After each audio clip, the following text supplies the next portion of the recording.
Tonight on Brian Ross Investigates, wrong time, wrong place, as the president flies off to Tulsa for his first post-pandemic campaign rally. Historians wonder why he chose the site of the worst race massacre in American history. Hundreds of black citizens killed, a prosperous community destroyed by mobs of white vigilantes as the police stood by. All that President Trump can say is, I resign. I realize that I am a racist. I am over my head. The Tulsa newspaper says of the president, we can't see any way that his visit will be good for the city. Plus, the election and the pandemic. We're joined by a law professor who warns of more chaos at the polls this November. It's just harder to get to the polls. When you get there, it's harder to have your vote count. And Dr. William Schaffner, who reminds us the pandemic has hardly gone away. And this week's winners and losers in the media, as chosen by Mediaite. Watch the showdown between a Trump campaign lawyer and CNN media analyst Brian Stone. Let me finish. Are you just going to interrupt me this whole time, or can we actually have a reasonable dialogue? From the Law&Crime Network, this is Brian Ross Investigates. Thank you for joining us, and welcome to our viewers on Facebook Live and YouTube Live. I'm Brian Ross, joined today by my colleague at the Law&Crime Network, Rhonda Schwartz. And Rhonda, we begin with the president's planned trip at the end of this week to Tulsa, Oklahoma, for a campaign rally in the middle of a pandemic as the country suffers a crisis of racial injustice. That's right, Brian. There was strong reaction to the news that the president would hold his rally. The Tulsa World newspaper flatly said this is the wrong time and Tulsa is the wrong place for the Trump rally. All it will do is concentrate the world's attention on a city that 99 years ago was the site of a bloody race massacre. That's right, Rhonda. It was 1921, and what police then called a Negro uprising, but was in fact the worst racial massacre in American history. Hundreds of innocent black citizens killed, and a thriving black community was destroyed, a place that had come to be called the Black Wall Street. Joined now by Dr. Carol Anderson, a professor of African American Studies at Emory University, and historian and journalist James Hirsch. Thank you both for being here. Let me start by saying this stain on American history is still not widely taught in American high schools. That's true. It's for many years in the state of Oklahoma, even. The riot was never discussed, not taught in schools, not mentioned in newspapers. It was really a conspiracy of silence for quite a few decades. And only really in the last 20 years or so has there been an effort in Oklahoma itself to understand what happened in 1921. But beyond Oklahoma, you're correct. It is not widely known what happened in 1921 and the very painful legacy as well.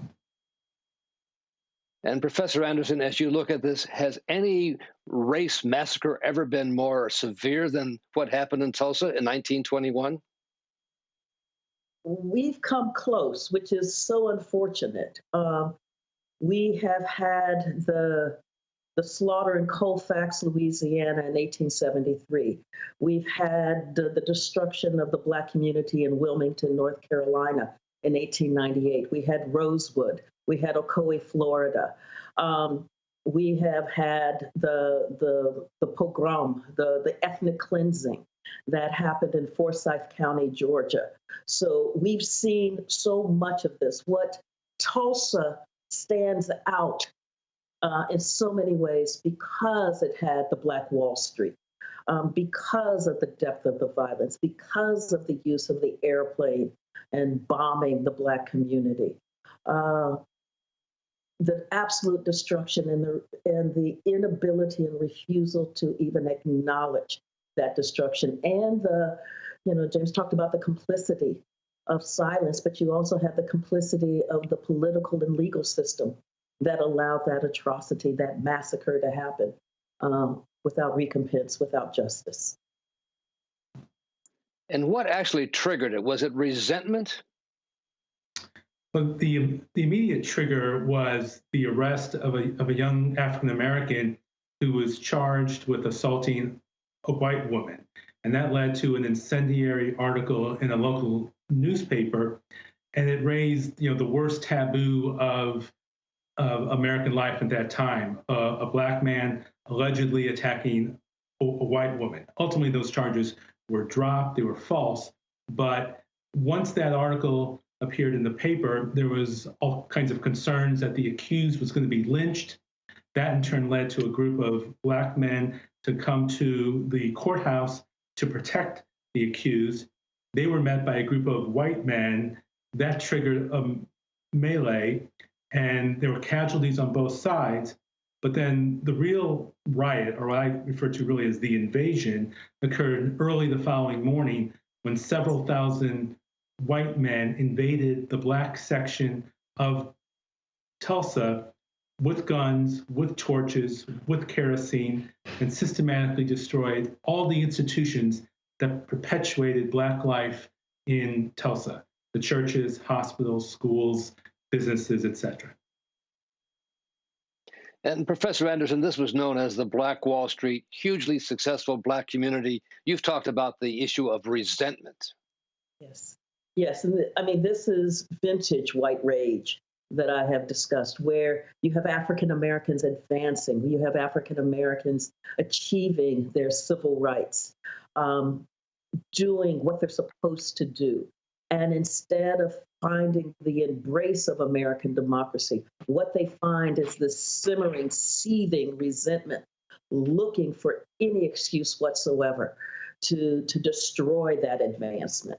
And so the allegation by Sarah Page that Dick Rowland had done something to her in that elevator, which of course was not true, was more than enough. The temerity that African Americans had to be afraid that Dick was going to get lynched, given that there had been lynchings, repeated lynchings. And in 1921, I believe there had been almost 60 lynchings, something like 59 or so in that year alone. So their fears were not unjust. Their fears were logical. But the fact that they were wealthy, the fact that they were educated, the fact that they worked hard, the fact that they were church-going, God-fearing, the fact that they had a level of success, they had tasted the American dream, that fueled incredible resentment. Why would you bomb hospitals? Why would you bomb churches? Why would you burn them up? Resentment.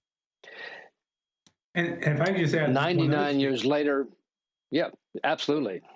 Oh, I was just going to add, and the purpose was not only to punish those aspiring Black families in Tulsa, but it was to send a message across Oklahoma and across the country that this is what happens when Black people try to assert their rights. There were photographs taken, postcards created, because the white mob wanted to send that message of fear, of terrorism, that if you try to advance, these are the consequences. Yeah. And 99 years later, there have been calls for reparations, but has anything been done to make amends for what happened there, Professor Anderson? You know, there was the commission that was founded sometime in the 1990s, and it came to the recommendation that there should be some kind of reparations. You had Charles Ogletree and Gay McDougall taking the case all the way up to the courts for the OAS, the Organization of American States, that human rights court, and you have the State Department arguing that no, they shouldn't get reparations. So really, no. And James Hirsch, what do you look at 99 years later? Yeah, no, it's a really important point, because there is a debate in America about reparations for the descendants of slaves and whether that is or is not appropriate. What made Tulsa different back when this commission was created in the end of the 1990s is that we were not talking about the descendants of the victims of the Tulsa race riot. We were talking about the actual victims. There were 118 survivors still with us who were who had been direct victims of that assault, and the city and the state were responsible. So there was a lot of optimism 20 years ago that those victims would receive reparations. But unfortunately, neither the city nor the state would take responsibility for what happened in 1921, and they refused to make those payments to those actual victims. And now, Professor Anderson, the president is going there this Saturday to give his first sort of post-pandemic campaign rally. The Tulsa World paper says it's the wrong time and the wrong place. What do you say about his choice as a location for this rally? I would say first, it's not post-pandemic, we're still in it. And that the fact that he would choose Tulsa, of all places, it reminds me of Ronald Reagan choosing Neshoba County, Mississippi, where the civil rights workers, James Chaney, Andrew Goodman, and Mickey Schwerner were killed, which led to the Civil Rights Act of ~64. It was to send a signal. And so Trump going to Tulsa, of all of the places, Tulsa is not in, Oklahoma is not in play in this presidential campaign. So the fact that he's kicking off in Tulsa is to send a signal, one, about Black folks needing to get back in their place. Two, about the approval of state-sanctioned violence and terrorism. And three, that Black people do not have any rights that white folks are bound to respect. That is what Tulsa is for a president who launched his political career on birtherism, and Mexicans are rapists and criminals. It is steeped in white supremacy, as is the destruction of Black Wall Street. And James Hirsch, as a former journalist at the New York Times, the Wall Street Journal, and respected historian, how is this going to go down, you think, among the residents of Tulsa? And is there anything he could say that would be pertinent or would be somehow important? I cannot imagine what Trump could say that would be pertinent, because his own track record of divisive rhetoric is so deeply established that I don't think he could go down there and be something that he's suddenly not. However, I actually think Trump going to Tulsa is a good thing, because now it allows the country to learn the lessons of that city. And I think what the lessons of the Tulsa riot are, in large part, is that even when it came to helping the victims of the riot, be it in 1921 or 2000 or now, we betrayed those victims. And the lesson is that protests, commissions, righteous indignation, all of those by their own are not enough to bring about social justice and racial equality. What we need is leadership and moral courage. And in that sense, I think Trump going to Tulsa is oddly fitting as a reminder of where our country has been and how far we need to go.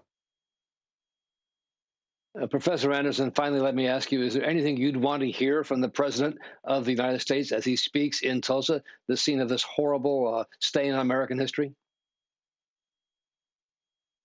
All that President Trump can say is, I resign. I realize that I am a racist. I am over my head. I have botched the coronavirus. I have botched the economy. I am unqualified, and I'm gone, and I'm turning myself over to authorities to be investigated for all of my crimes. That might work. And that's it. Well, Professor Carol Anderson and Emory, thank you so much for joining us. And James Hirsch, appreciate both of you being here. We'll be watching what happens this Saturday, and let's hear back from you after the event. Thank you. Thank you, Brian. Important medical news in the fight against the COVID-19 disease. We'll be joined by Dr. William Schaffner from Vanderbilt University. You're watching the Law and Crime Trial Network.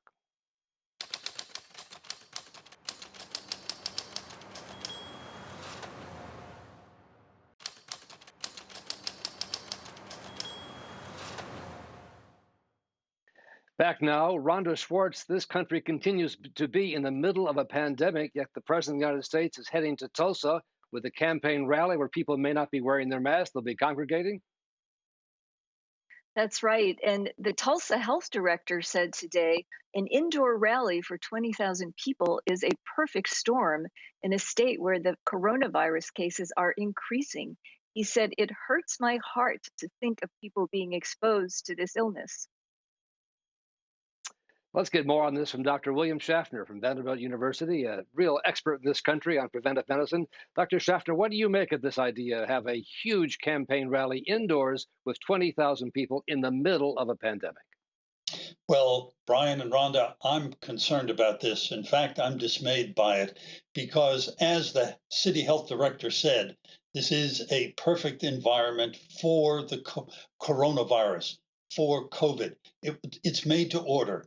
A large number of people gathering from many areas, coming together in an enclosed space, close to each other for a prolonged period of time, and they'll be exercising their lungs. They'll be cheering and having a good time.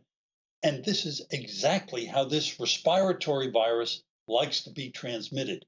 We need to remind ourselves you can be feeling perfectly well, but be infected with the virus. You don't know that, and you can transmit this virus.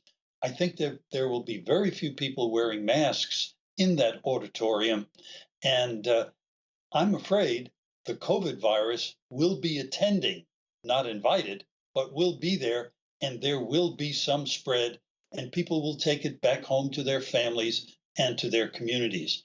This is not anything that anyone in public health or infectious diseases would have wished for. That goes for the demonstrations that we've seen, the social demonstrations. But at the very least, they were outside and many people were wearing masks. But avoiding large gatherings continues to be very, very important. As we open up, we need to go carefully, not carelessly. And Dr. Schaffner, this almost seems to be an open defiance of the best advice from you and the people at the CDC and the president's own health advisors. Well, the people from the CDC, all public health authorities across the country, have been uniform. We're all in harmony as we go forward, and we need to do this. We need to open up the social, the cultural, and the economic aspects of COVID have been huge. But we can do this if we keep a careful balance. Opening up carefully will minimize the impact on the medical side. We don't want to make people sick. I don't think there's a single person out there who wants to make other people sick. But if we do it heedlessly, then that will surely be a consequence. And as I see institutions and communities opening up this summer, my own included, there's a proportion of people out there who are simply going about as though it were yesteryear instead of tomorrow. And we really need to be careful about this. Dr. Schaffner, a question for you from Rhonda Schwartz. Rhonda? To that point, Dr. Schaffner, we saw that cases are going down in many states, but in more than 20 states, the number of cases seems to be on the rise. Are we already at the start of a second wave? Well, you could call it a second wave. Others are calling it the continuation of the first wave. But whatever you call it, it ought to give us a big yellow caution light, because clearly we're testing more and finding more cases, but more cases are indeed occurring because many of us are opening up heedlessly. You know, the mask should be fashion forward at all times. You walk out of your front door, you should have that mask on. Watch the social distancing and avoid large group gatherings. All of those things are going to be mantras. They ought to be part of our behavior as we're going forward because we want to minimize the damage. We don't want to see a continuing stream of patients coming to our emergency rooms, having to be hospitalized and put in intensive care units. Goodness knows, nobody wants that. But the COVID virus is not going on a summer holiday. It's still with us, and it's moving from major metropolitan areas out into more rural areas.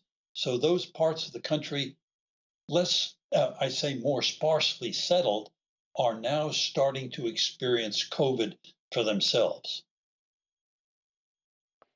And Dr. Schaffner, finally, there was some good medical news today out of Oxford with a report that a commonly used generic steroid was very successful in treating severely ill patients who had COVID-19.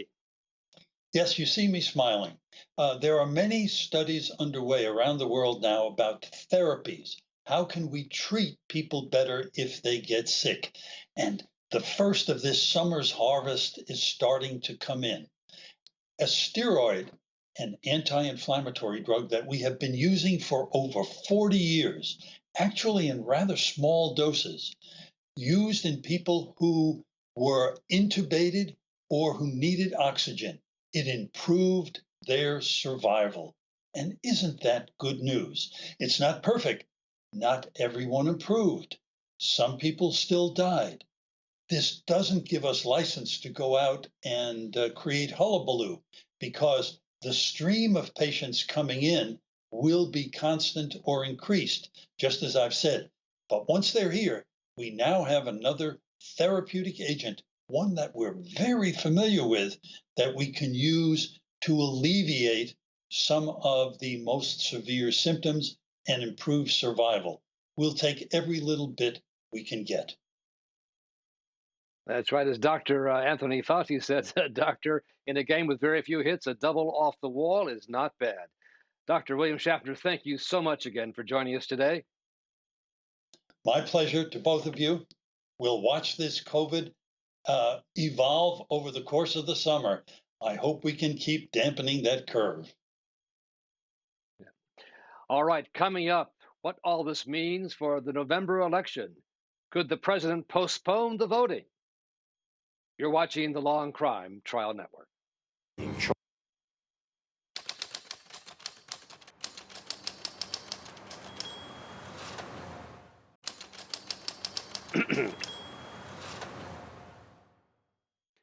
Continuing now with chaos in Georgia.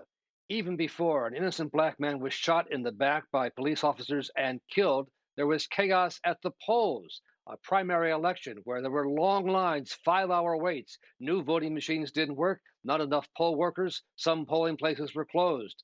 Is this an omen for what could happen across the country this coming November? The Atlanta mayor talked about how bad it was.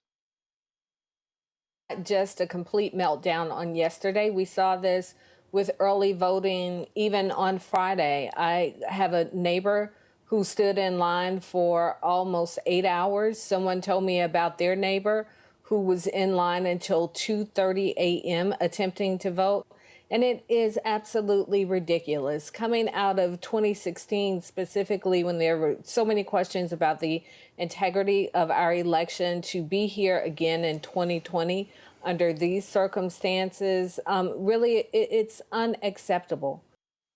Joining us now to talk about this is Kimberly Wehle, a former federal prosecutor, a CBS News legal analyst, a professor of law, and the author of a new book just out today, What You Need to Know About Voting and Why. Professor Wehle, what do we need to know about voting in light of what happened in Georgia, the chaos there?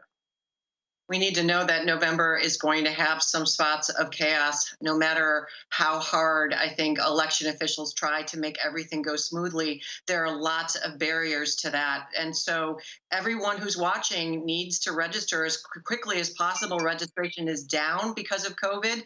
Places for registering, like the DMV, have not been open. Voter registration drives haven't been happening. And then, of course, states are now have lower tax rates because of COVID. They don't have the kind of money that is needed to have a really well-functioning electoral process. So we could see lines. We will see potentially broken machines. We will see poll workers who are not properly trained or insufficiently trained, or not enough of them, by virtue of many of them being on the older side, and so they're more susceptible to COVID. This is a moment where we're just going to have to work person by person, friend by friend, to get our votes to count. And that means voting by mail. And if that doesn't work, show up at the polls with your hand sanitizer and your masks and just be ready to wait in line. And know that at the end of the day, if you're in line, you cannot be turned away. And if you show up and someone tells you you don't have the right identification, you're not in the right space, you can always ask under federal law for what's called a provisional ballot. They have to let you vote. And then you might need to do some follow-up in your particular state to confirm your identity and have your provisional ballot counted. Professor Wehle, can you see under the law a scenario in which President Trump, with his polls way down and perhaps he feels like he's not going to win, whether he could somehow delay the election, postpone it? I don't think the president himself has that power. For better or worse, our system is not a federal system. It's a state-by-state system and even precinct by precinct. But those systems are managed by elected officials. Usually they're secretaries of state in particular states, and those, to the extent to which they are Republicans and loyal to Mr. Trump, they can certainly make mischief between now and then, closing polling places, making it harder to present ID that is satisfactory, not allowing more expanded mail-in voting. There are multiple lawsuits happening right now across the country. Mr. Trump has vowed to veto legislation to bail out the bankrupt U.S. postal system that is due to run out of money in September. So this will be sort of a chipping away at the right to vote, where it's just harder to get to the polls. When you get there, it's harder to have your vote count. But I don't want people to hear this and stay home. Studies show the number one impediment to voting is apathy or cynicism. And we live in a country where so far we've had free and fair elections, and that's a privilege. And voting is the cornerstone of anything else that you care about in your life that can be affected by elected officials. Climate change, the economy, medical costs, all of that. If we don't have a functioning electoral process, all of that goes out the window. And really, American democracy and the legitimacy of American elections are hanging in the balance in November. So we have to hold hands and work against those forces that are trying to keep us from the polls. The president and some Republicans have claimed that mail-in ballots lead to widespread fraud. From your investigation and working on this book, is there evidence of that? No, there is no evidence of that. First of all, there are 5 states, including the Republican-leaning Utah, that exclusively do elections by mail, and they've been run smoothly. There aren't huge problems. A study done between 2000 and 2014 that looked at 8 billion with a B ballots found 31 credible examples of voter fraud. That's a drop in the ocean. This is not a serious problem. There's also a federal law that prohibits and criminalizes as a felony voter fraud. So if you go and you try to trick someone and vote when you're not allowed to, A, you're not going to change the election, and B, you could go to jail for 5 years. So I just don't think there's an incentive there. And it certainly doesn't outweigh this massive, both deliberate and by virtue of incompetence and lack of funding, massive voter disenfranchisement, when at the end of the day, our entire constitutional structure hinges on the ability of we the people to self-govern at the ballot box. Professor, in the last election, there was evidence the FBI discovered of efforts by Russia to try to influence voters with Facebook and social media, but no evidence that I know of that they actually changed the votes anywhere. Do you think it's possible they can somehow hack into the voting system and change the outcome?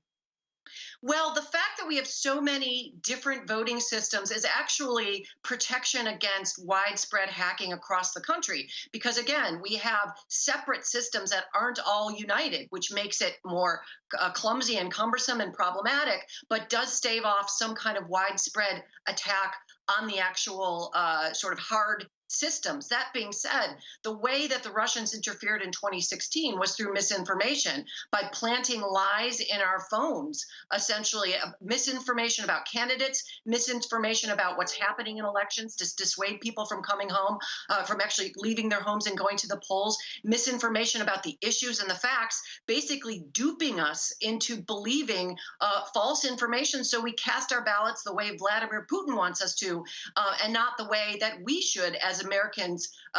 Free and fair elected officials should be obviously determination should be made by Americans, not by Putin. So as much as there's not direct hacking in, the infection of American elections by foreign officials and adverse foreign policy powers is very, very serious, which again is why people need to self-educate not only about their rights, but about the facts through reputable news organizations and original sources of information, not some friendly face on Facebook that could actually be there by virtue of a Russian bot.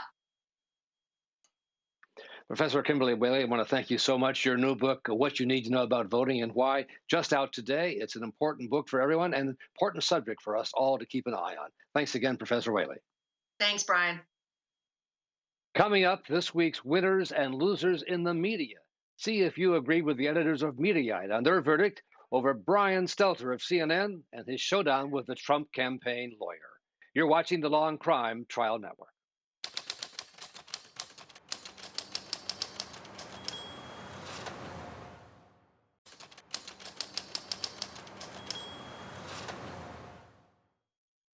And we close out our program tonight with this week's winners and losers in the media, as chosen by the staff at Mediaite. And we're joined by Aidan McClaughlin, who's the editor-in-chief of Mediaite, part of the Dan Abrams media empire, as is the Law and Crime Network. And Aidan, seemed like a week in which important anchors and reporters were holding truth to power. They were, yeah. That's a good way to start it off, because our first winner is anchor Shannon Bream. It was a Fox News anchor who's on at 11 p.m. I don't know if we have video of her interview with Lieutenant Governor Dan Patrick of Texas. All right, let's take a look at that. Let's take a look at that. Are you overstating it by saying people's lives will be in danger because of activities like what we're seeing in Seattle? You bet. When you take out law enforcement, when you let the mob control your life, this is no different than ISIS taking over cities in the Middle East. These are people with guns threatening people who may or may not agree with them. And this kumbaya well, they're not beheading people and throwing them off buildings. They're not beheading people or throwing them off buildings, but they have taken away their freedom. So she did quite a job there, Aidan, taking on the lieutenant governor. Yeah. Yeah, so that's an elected official basically comparing the Seattle protest zone, which has been known as the Capitol Hill Autonomous Zone, comparing what's going on there to what ISIS is doing in the Middle East, which is a sort of a ludicrous comparison, especially when you talk to reporters on the ground who say that it's been overwhelmingly peaceful in that area, and that it's an area in Seattle where protesters are demonstrating peacefully. So Shannon Bream, who's a Fox News anchor, inviting on this lieutenant governor to talk about these protests is one thing. If she were to allow him to spew that sort of alarmist rhetoric unchecked, that would be a problem. But she did a really admirable job of actually challenging him on it. And if, you know, in the rest of that video, actually, Dan Patrick concedes that there is a difference between peaceful protesters in the United States and ISIS. That may not have been the reaction he expected with an appearance on Fox News, I take it. Sure. And, you know, I could point to some other hosts on Fox News, particularly the opinion hosts that precede Shannon Bream in the primetime hours, that might not have actually pushed back on those comments from Dan Patrick, because they're a little bit more in line with some of the more alarmist coverage that you have on the network when it comes to the Seattle Autonomous Zone. So it was really refreshing and, you know, solid reporting for Shannon Bream to push back on that. So that's why we gave her the winner of the day. And now you've got a loser of the day, who's the White House press secretary. Let's take a look at what she had to say. Where the president stands is he believes that these bases are most notably identified by the heroes within it, by the acts that they did in winning 2 world wars, and defeating anarchy, defeating fascism across the globe. That's what these bases stand for, not the names on them. So he doesn't want to change the names. He's vehemently opposed to that. And also, as I noted yesterday, where do you draw the lines? Are we to remove from history George Washington? Are we to remove Thomas Jefferson? Are we to remove FDR? And so she stepped right into the middle of that controversy, Aidan. Right. So that's Press Secretary Kayleigh McEnany, who's defending Trump's opposition to renaming the Confederate, the bases, U.S. bases that are named after Confederate generals. Now, this is something where the White House is really out of step with where the general public is moving. Just today, you had Senator Mitch McConnell, the top Republican in the Senate, who said that he would be open to discussing renaming those bases that have been named after Confederate generals, like Fort Bragg. Now, to have the White House come out and say, in opposition of Mitch McConnell, in opposition of President Donald Trump's top generals, who have also said that they're open to a discussion about renaming these forts, is it's not particularly in line with where the country is moving in terms of this. And here's the thing: Kayleigh McEnany's defense is that these bases are now known for more noble causes, like the fights in World War I and World War II. That's not a particularly good argument against renaming them, where they've been named after Confederate generals. So we didn't think the argument stood up to much scrutiny, and it's out of lockstep with even the Republican Party. Right. Many saying, where is the Fort Eisenhower? Where is Fort Patton, given some modern day heroes? Then you moved on with a winner at CNN with Brian Stelter and his showdown interview with a lawyer for the Trump campaign. Let's take a look about that at that before we talk about it. And so of what course, America whatever poll is understands, Brian, commissioned is that you're not is journalists. published. You're not putting out facts. You are putting out activism, So and is this the that's strategy? why you're fake news and is why this your what you're going ratings to do are so between bad. now and November 3rd? Anti-media strategy all the way to Election Day? So let me finish. Are you just going to interrupt me this whole time, or can we actually have a reasonable dialogue? This is why everyone calls you fake news, because you finally bring me on to actually talk about things, and then yet you just interrupt me and won't let me make my point. So my your point comment here about is that polling this industry poll is standards was junk totally science. false, and it is important to interrupt when you Not share true. fake information. No, you polled adults. Aidan, you called Brian Stelter a winner. Some may see him as being too pushy and aggressive. Let her talk. Sure. So I think it's important to know the background of this interview before we go on to discuss Brian Stelter. Jenna Ellis, who is a legal advisor to the Trump campaign, was appearing to discuss a cease and desist letter that the campaign sent CNN over a poll that the outlet published that showed President Donald Trump getting beaten in a national matchup to Joe Biden by 14 points. Now, that poll is 14 points is a lot, but it's still pretty much in line with a lot of the other polling coming out in a head-to-head matchup between Trump and Biden. So the campaign sends a pretty absurd cease and desist letter to the outlet over that poll, and Jenna Ellis comes on to discuss it. Now, she spent most of the interview basically insulting CNN, calling it fake news, insulting its ratings. And we thought it was admirable for Brian Stelter to have her on the show to discuss this cease and desist letter, and that it wasn't his fault that the interview devolved basically into a shouting match where she was lobbing insults at him. Now, I'd also like to add that after the interview, the Trump campaign released a statement where they accused Brian Stelter of being sexist and demeaning with his interview. Now, if you watch the interview, it got really fiery and explosive. But Brian Stelter was really just sort of trying to correct Jenna Ellis on misstatements that she was making about media and about polling.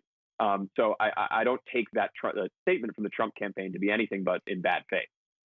So that's really why we made Brian Stelter the winner on that. And I think you're right. It's important for Stelter or anybody else in an interview like that to stop and correct the facts. Otherwise, bad information gets out there and is never corrected. Exactly. Yeah, and he did a pretty good job of that. He got a little bit, I think, flustered at one point and sort of lashed out at Jenna Ellis. But overall, it was a worthwhile conversation, and I think it's worthy for those kind of ideas to get exposed. That that the Trump campaign shouldn't just be sending cease and desist letters to outlets they don't like because they had polls that they disagreed with. Right. It was surprising to see them come on his show, and he did the right thing, because there are many who would say, "Let's not push it. We want to get the booking." Yeah, exactly. Yeah, I can imagine a lot of other hosts being a little bit more pushed over by some of the claims that Jenna Ellis was making, but it was good that he was forceful with it. Good for him. Let's go on to the next winner, Jonathan Hunt at Fox News. Why Jonathan Hunt at Fox News? Right. So I just want to make a clarification here. The zone in Seattle that we talked about earlier in this segment has been renamed the Capitol Hill Organized Protest Zone. So now it's gone from Chaz to being called CHOP. That's a little bit of background on what we're working with here. Now, Jonathan Hunt is a correspondent at Fox News, and he is actually stationed in the CHOP zone in Seattle and delivered a pretty good report where he pushed back on President Donald Trump's characterization of this zone in Seattle. President Donald Trump basically described it like a war zone and sort of threatened to send in the military to crack down on this area of Seattle. Now, Jonathan Hunt was there and actually reported on Fox News that this area is mostly peaceful and that it's really just an area of peaceful protest in Seattle, and that there's no cause for alarm. And this follows a trend we've seen in recent weeks. Go ahead. Aidan, I say we've got the clip of Jonathan Hunt. Let's take a look at what he said precisely. The hitting and the punching and the beating and all the other things going on in Seattle. And you have a governor that doesn't do a damn thing about it. And you have a mayor that doesn't know she's alive. She's talking about it's going to be a love fest this summer. Now, if they don't do the job, I'll do the job. Now, the president may have been watching the same handful of videos over and over again that have been posted repeatedly on Twitter showing the handful of violent incidents that have taken place over the last 72 hours. But the truth on the ground here, Martha, and having spent much of the past 72 hours right here inside the occupied protest zone, is that it remains and is, at least for the moment, overwhelmingly peaceful. Exactly as you described it, Aidan. And see a trend here of Fox anchors and reporters challenging the White House, the Trump line. Yeah, for sure. And I think it's also another trend that I think is really important to follow is that it's another example of reporters on the ground who are actually in these places, sort of bringing whatever the reality is of the protest. Whereas a lot of times you see the national media and particularly partisan media all the way up to politicians like Dan Patrick, who we talked about earlier, and President Donald Trump, pushing this alarmist rhetoric about what's happening on the ground. And it's really, really valuable that you have news outlets that are basically sending correspondents to these areas to report sort of what's really happening. And so it's really important that, especially on a network like Fox News, that you have a correspondent that's there saying, no, it's actually not chaos in this region in Seattle. It's overwhelmingly peaceful here. So I think it's an important fact check against partisan media and partisan politics, which benefits from exacerbating these sort of alarmist rhetoric. And Aidan, to that point, do you see a growing gap there between Fox opinion, Sean Hannity, Laura Ingraham, and the Fox reporters in the field? This is a particularly stark example of it, just because you had that segment from Jonathan Hunt, that report from the ground. And then in Fox News primetime, he said that at 7 p.m. on Martha McCallum's show. Fox News primetime starts an hour later at 8 p.m. with Tucker Carlson.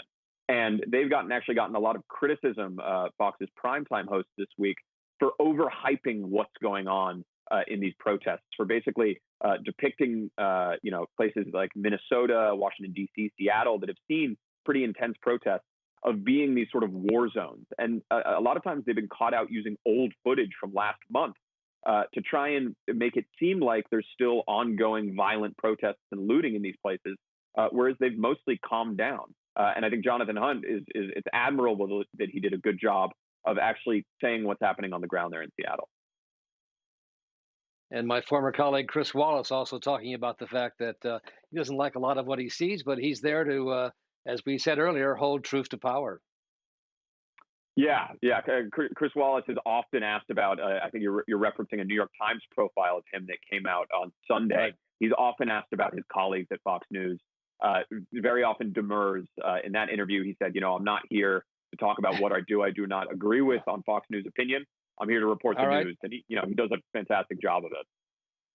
Okay. Aidan McClaughlin, thank you so much. And thank you all for joining us today. And thanks to our staff who get us on the air and off the air.